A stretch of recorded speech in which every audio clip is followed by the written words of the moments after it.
Assalamualaikum warahmatullahi wabarakatuh. Selamat pagi anak-anakku semua. Ketemu lagi dengan Pak Guru dalam pembelajaran jarak jauh. Hari ini Rabu 4 Agustus 2021. Sebelum kita mulai pembelajaran pada hari ini, marilah kita berdoa kepada Tuhan Yang Maha Esa. Semoga senantiasa diberi kesehatan dan kelancaran dalam menjalani aktivitas sehari-hari kita. Berdoa menurut agama dan keyakinan masing-masing. Berdoa mulai. Selesai. Baik, untuk mempersingkat waktu, langsung saja kita menuju pada pembelajaran hari ini. Untuk tujuan pembelajaran pada hari ini, yang pertama adalah setelah pembelajaran, siswa mampu menjelaskan fungsi sifat bunyi terkait telinga sebagai alat pendengaran dengan lengkap. Yang kedua, setelah pembelajaran, siswa mampu menyajikan laporan tentang sifat bunyi terkait telinga sebagai alat pendengaran dan dengan sistematis. Yang ketiga, setelah membaca teks tentang sikap kerjasama, siswa mampu mengidentifikasi gagasan pokok dan gagasan pendukung setiap paragraf dari teks tulis dengan mandiri. Yang keempat, setelah membaca teks tentang sikap kerjasama, siswa mampu menyajikan gagasan utama dan gagasan pendukung setiap paragraf dari teks tulis dalam bentuk peta pikiran dengan tepat. Untuk mata pelajaran yang pertama pada hari ini adalah muatan mata pelajaran IPA, di mana materinya adalah pendengaran manusia. Telinga merupakan salah satu panca indera. Fungsi telinga sebagai alat pendengaran, sebagai alat keseimbangan tubuh. Telinga terbagi menjadi 3 bagian. Ada yang bagian luar, ada yang bagian tengah, dan ada yang bagian dalam. Berikut adalah gambar dari bagian-bagian telinga. Perhatikan pada telinga bagian luar, yang merupakan bagian dari telinga bagian luar. Yang pertama adalah daun telinga, di mana fungsinya adalah menangkap getaran bunyi. Bagian kedua dari telinga luar ada lubang telinga, di mana fungsinya meneruskan bunyi ke telinga tengah. Kemudian kita beralih ke telinga bagian tengah. Pada telinga bagian tengah terdapat gendang telinga yang berfungsi menerima getaran bunyi dan meneruskan ke tulang-tulang pendengaran. Berikutnya ada tulang-tulang pendengaran yang berfungsi meneruskan getaran bunyi ke koklea. Berikutnya adalah telinga bagian dalam. Telinga bagian dalam terdiri dari saluran setengah lingkaran yang berfungsi membantu dalam mempertahankan keseimbangan tubuh. Yang berikutnya ada koklea atau biasa disebut sebagai rumah siput, di mana fungsinya menerima dan meneruskan getaran bunyi ke saraf pendengaran. Yang terakhir ada saluran eustasius yang berfungsi menghubungkan ruang telinga tengah dengan faring. Nah, ini adalah proses terdengarnya bunyi hingga sampai ke telinga manusia. Yang pertama, getaran dari sumber bunyi. Kemudian, gelombang bunyi ditangkap oleh daun telinga. Kemudian, gelombang bunyi merambat di liang telinga. Kemudian, bunyi menggetarkan gendang telinga. Kemudian, getaran liang telinga menggetarkan tulang-tulang pendengaran. Kemudian, koklea menangkap getaran dari tulang-tulang pendengaran dan mengirimnya ke saraf pendengaran. Kemudian, saraf pendengaran mengirimkan rangsangan bunyi ke otak. Otak menerjemahkan bunyi yang didengar.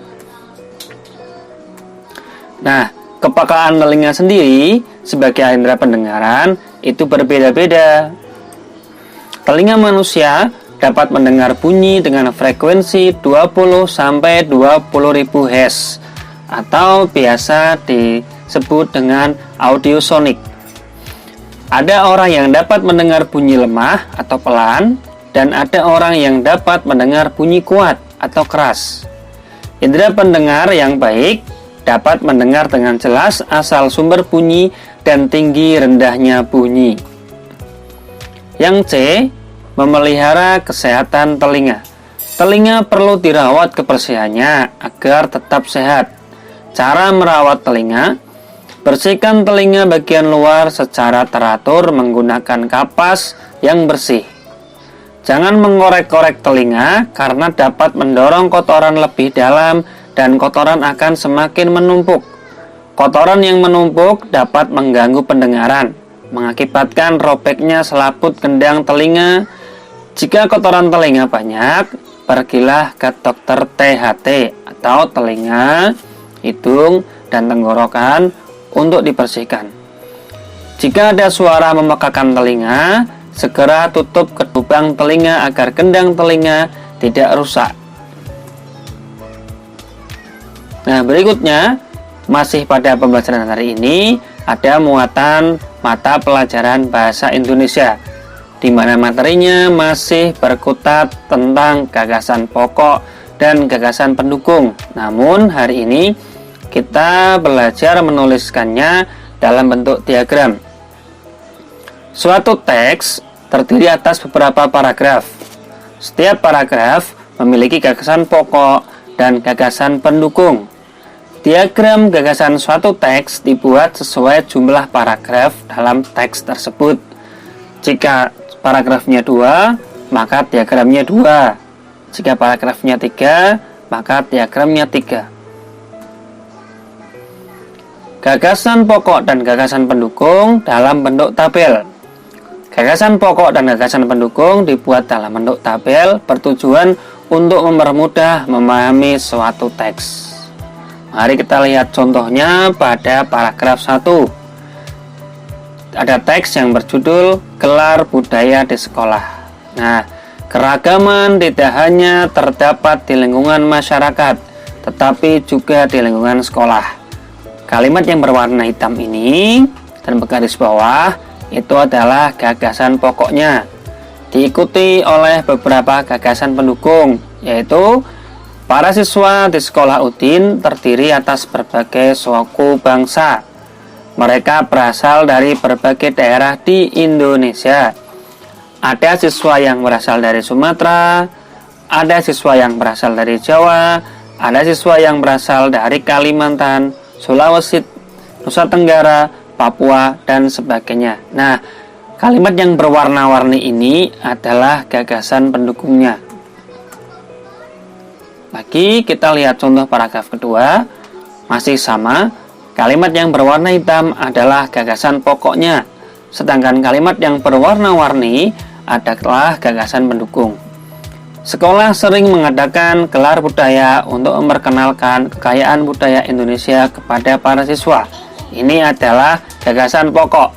Misalnya, gelar pakaian daerah, gelar makanan tradisional, dan gelar musik tradisional. Pada saat gelar pakaian daerah, para siswa mengenakan pakaian daerah ke sekolah. Pada saat gelar makanan tradisional, para siswa membawa contoh makanan tradisional ke sekolah. Pada saat gelar musik tradisional, para siswa mengadakan pertunjukan musik daerah.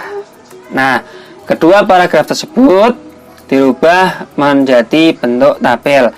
Karena tadi ada 2 paragraf, maka tabelnya baris, yaitu baris paragraf 1 dan 2. Mana paragraf 1 gagasan pokoknya adalah keragaman di lingkungan sekolah, dan ini adalah gagasan pendukungnya. Untuk yang kedua, gagasan pokoknya adalah gelar budaya di sekolah Udin, dan gagasan pendukungnya adalah yang ini. Demikian pembelajaran pada hari ini. Semoga dapat dipahami dengan maksimal. Jangan lupa tugas yang dikerjakan dengan penuh tanggung jawab dan dikumpulkan tepat waktu. Wassalamualaikum warahmatullahi wabarakatuh.